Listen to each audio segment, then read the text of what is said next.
G'day guys, welcome back to Wheelwork. I trust you're doing well as always. So today is the episode that I personally have been looking forward to the most. What we're going to be fitting today is something that I bought for this car. Was actually the first thing I bought for this car when I first ordered it. I ordered this kit within a few days after I ordered this car way back when. And what we're going to be doing is fitting a Pedders 2-inch lift kit. So that's springs and shocks at all four corners. And we're also going to be fitting some slotted DBA front disc rotors. The disc rotors are supposed to give you better braking, better cooling and all that, but the main reason why I bought them is probably because they look good. And also my supplier about a month ago that I got all my brakes through, he had a bit of a special on and they were almost half price what they normally would be. So while we've got the wheels and all that off, we'll throw the front rotors on and we'll get into the suspension.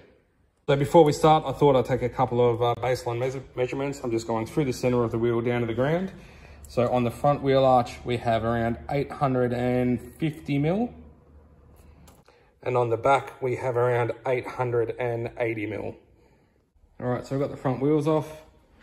We'll start by changing the rotors. It's a super simple job. They're the factory rotors, still pretty much new. The car was only done about 3,000 Ks. All you've got to undo is that 12 mil bolt right there. So that allows the hard line to come off with the caliper.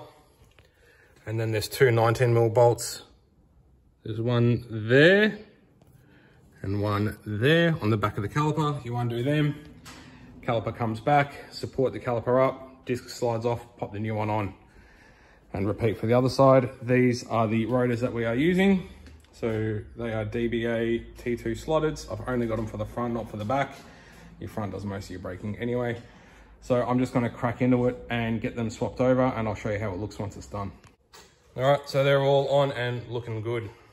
I've just put the old rotors back in the box and put them to the side for now. So I will hang on to them, but yep, that all looks good. So now we'll get into the suspension, starting with the front. So I'll unbox them and I'll show you what's going into the front.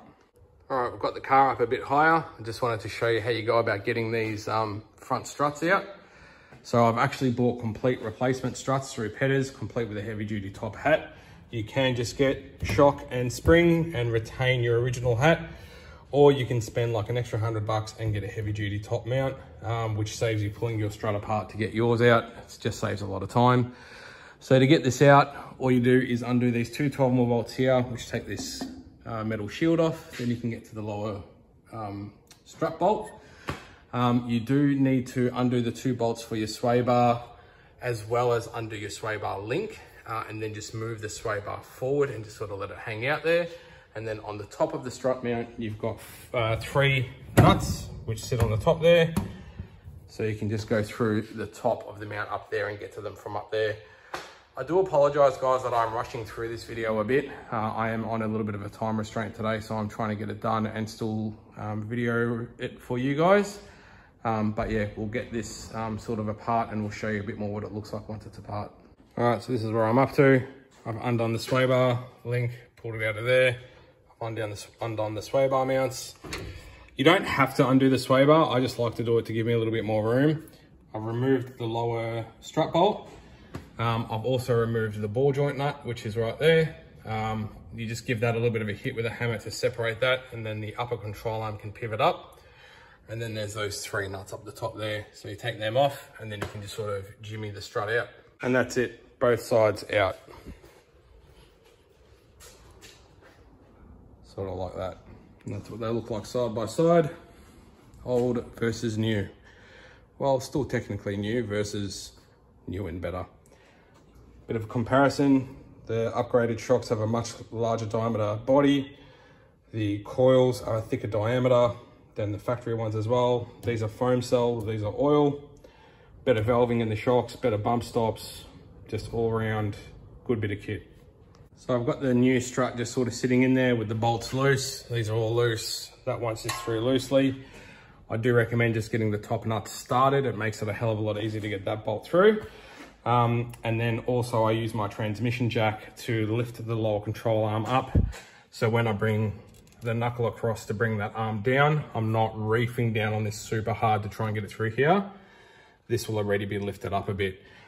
Other thing worth noting is you do want load on the suspension when you tighten up the bottom bolt. There is a bushing in there, and if you tighten it up when it's not in its correct position, you will be stretching the bush and cause premature failure of that suspension rubber that's down in there. So another thing worth noting. So I'm just going to go ahead now and just smash all of this back together, and I'll just show you what it looks like once it's all done. All right, this side is all completely back together. Top nuts are tight. The upper ball joint is on with the upper arm. The ABS wiring brackets are on. Sway bars all in and back together. That's all done. It's all sweet. Bottom bolt is done. This shield is on. So that's basically all done. On the other side, I've just got the strut just sitting in there. At the moment, it's just sort of sitting there. So I'll go ahead and get all that back together. Get the front wheels on, and I'll give you a look once that's all done. And boom, all done. All back together. Everything's finished. Wheels are on. Brakes look good. So that's the front all done and dusted.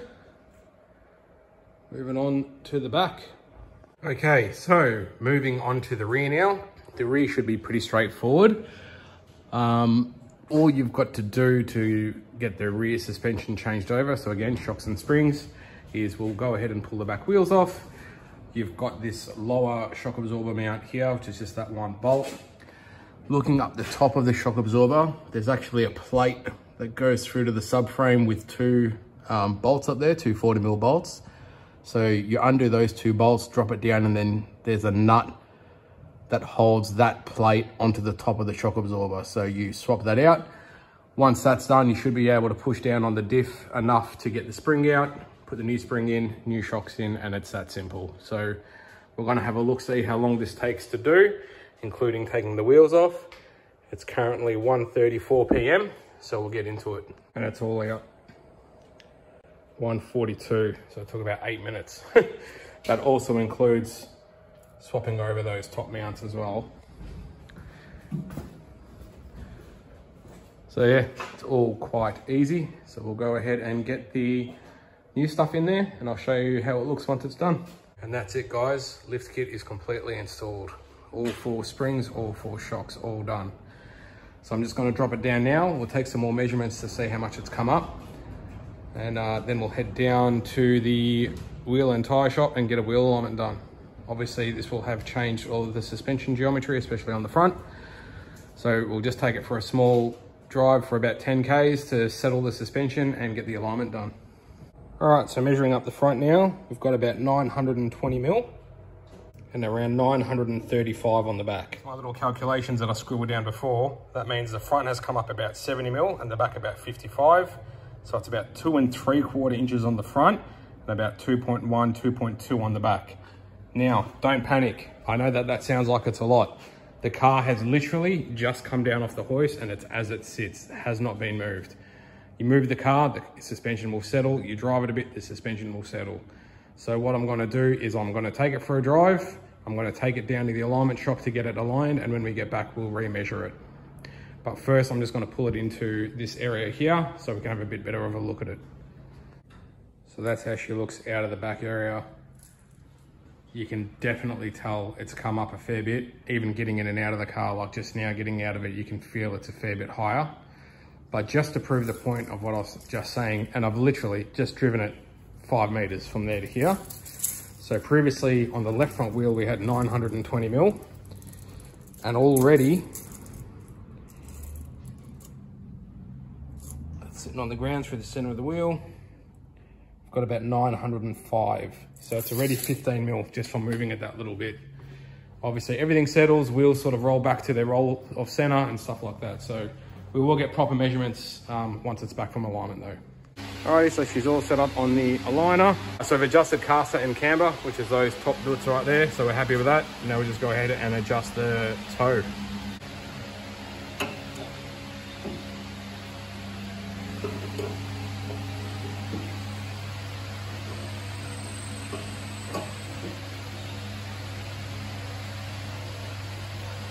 All done, everything within spec. So that just kind of proves the point. I know there's a lot of people that say you got to replace the upper arms to get all the adjustment you need, but There you go, everything's within spec with standard arms. I thought I recorded this earlier today, but it turns out I didn't. But I'll just mention it now. I did end up fitting a tail shaft center bearing, a spacer. So when you raise the ride height of the vehicle, you change the angle of this universal joint. It becomes greater at ride height, so that kicks down more, and it gives you a little bit of a vibration when you take off. So to overcome that, Dobinson's, company called Dobinson, sell this kit, just with some longer bolts and some spacers. You just chuck them in there and it fixes that vibration on takeoff. Alrighty, she's back home from getting the alignment done. So I'm just running through some measurements that I thought I would share with you guys. So I'm just going to scooch down the side here. I've got my tape measure ready to go. So on the front, same deal, going through the center of the wheel. We have bang on 900 mil. And on the back of the car, same scenario, through the center of the wheel. It's 935. So going back to my measurements from before. So that means the front has come up a total of 50 mil, the rear's come up a total of 55 mil, which is a total of 2 inches of lift on the front and 2.2 inches of lift on the rear. Well, that's it, guys. Thanks always for watching. I hope you enjoyed this episode. I know I did. I had a lot of fun actually doing that, the lift kit to this car. As I said, it's something that I've been looking forward to a lot to doing. So yeah, thanks always for the support. If you like what you see, please remember to like and subscribe, and we will see you in the next video.